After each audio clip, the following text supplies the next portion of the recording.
Voyons la parole de Dieu dans 1 Corinthiens chapitre 12, verset 12. Car, comme le corps est un, et a plusieurs membres, et comme tous les membres du corps, malgré leur nombre, ne forment qu'un seul corps, ainsi en est-il de Christ. Si on voit le verset 13, nous avons tous, en effet, été baptisés dans un seul esprit, pour former un seul corps, soit juif, soit grec, soit esclave, soit libre, et nous avons tous été abreuvés d'un seul esprit. Ainsi le corps n'est pas un seul membre, mais il est formé de plusieurs membres. Si le pied disait, parce que je ne suis pas une main, je ne suis pas du corps, ne serait-il pas du corps pour cela? Et si l'oreille disait, parce que je ne suis pas un œil, je ne suis pas du corps, ne serait-elle pas du corps pour cela? Si tout le corps était œil, où serait l'ouïe? S'il était tout ouïe, où serait l'odorat? Ils ne peuvent pas tous faire la même œuvre. Ceux qui font du bénévolat doivent le faire de tout leur cœur. La Bible explique que lorsqu'une personne fait l'œuvre qui lui est confiée avec amour, elle reçoit beaucoup de bons résultats. Continuons avec le verset 18. Maintenant Dieu a placé chacun des membres dans le corps comme il a voulu. Si tous étaient un seul membre, où serait le corps? Maintenant donc il y a plusieurs membres, et un seul corps. L'œil ne peut pas dire à la main, « Je n'ai pas besoin de toi », ni la tête dire aux pieds, « Je n'ai pas besoin de vous ».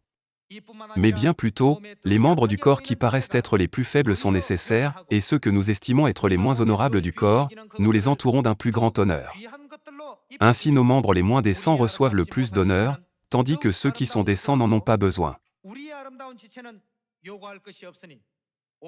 Dieu a disposé le corps de manière à donner plus d'honneur à ceux qui en manquaient, afin qu'il n'y ait pas de division dans le corps.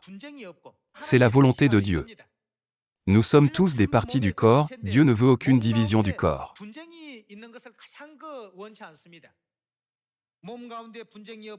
Afin qu'il n'y ait pas de division dans le corps, mais que les membres aient également, que doivent-ils avoir? Soin les uns des autres. Et si un membre souffre, tous les membres souffrent avec lui. C'est vrai, n'est-ce pas?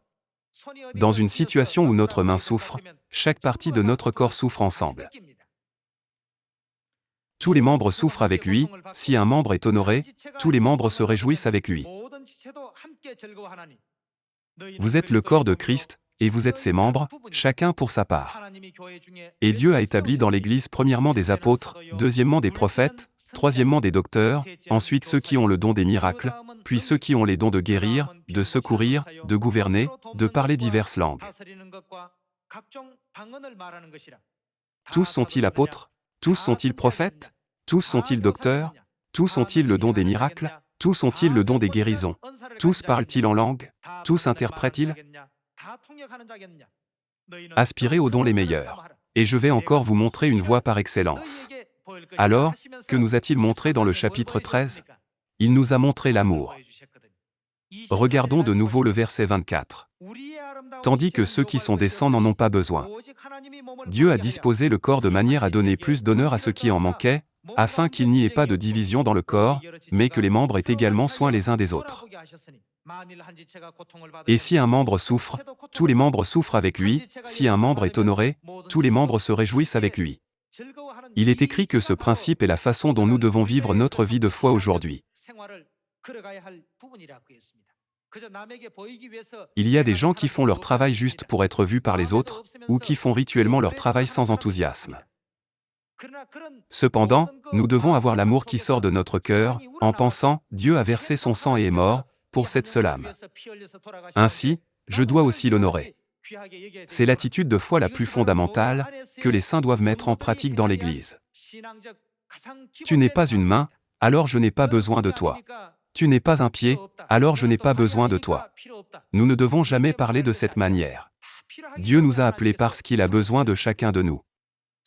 Jésus nous a également donné cette parole parmi les 4 évangiles. Nul ne peut venir à moi, si le Père ne l'attire. Une fois que quelqu'un entre dans la vérité, cela veut dire que Dieu l'a attiré parce qu'il a besoin de lui. Par conséquent, nous ne devons jamais nous disputer, nous quereller, nous blesser ou faire souffrir les autres.